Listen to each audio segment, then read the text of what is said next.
ఇది తెలియకుండా ఇంటర్వ్యూకి వెళ్తే ఖచ్చితంగా రిజెక్ట్ అవుతాం.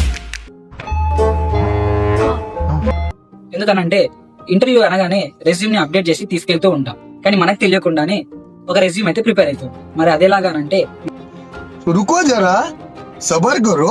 మనం డైలీ యూజ్ చేసే social media platforms like Instagram, Facebook and Google searches. మీరు డైలీ చేసే గూగుల్ సర్చెస్ కావచ్చు, లేక మీరు డైలీ చేసే పోస్ట్ కావచ్చు, ఇవి కూడా ఒక రెజ్యూమ్ అయితే క్రియేట్ చేస్తున్నాం. దాన్ని డిజిటల్ ఫుట్ ప్రింట్ అని అంటాం. If in case me resume బాగుండి మీ డిజిటల్ ఫుట్ ప్రింట్ కనుక బాగోలేకపోతే మీరు ఖచ్చితంగా రిజెక్ట్ అవుతారు. అందుకే ఇప్పటి నుంచి అయినా మీ సోషల్ మీడియా ప్లాట్ఫామ్స్ ని క్లీన్ అండ్ నీట్ గా ఉంచుకోండి.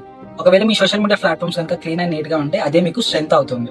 ఒకవేళ మీ సోషల్ మీడియా ప్లాట్ఫామ్స్ కనుక క్లీన్ అండ్ నీట్ గా లేకపోతే అదే మీకు సైలెంట్ ప్రాబ్లం అవుతుంది. రెజ్యూమ్ లో మాత్రం హార్డ్ వర్కింగ్ అని పెడతాం, కానీ మార్నింగ్ 3 AM వరకు రీల్ చూస్తుంటాం. మరి అలాంటి మీ ఫ్రెండ్ ని ట్యాగ్ చేయండి, అలాగే మీ ఫ్రెండ్ కి ఈ రీల్ ని తప్పకుండా షేర్ చేయండి.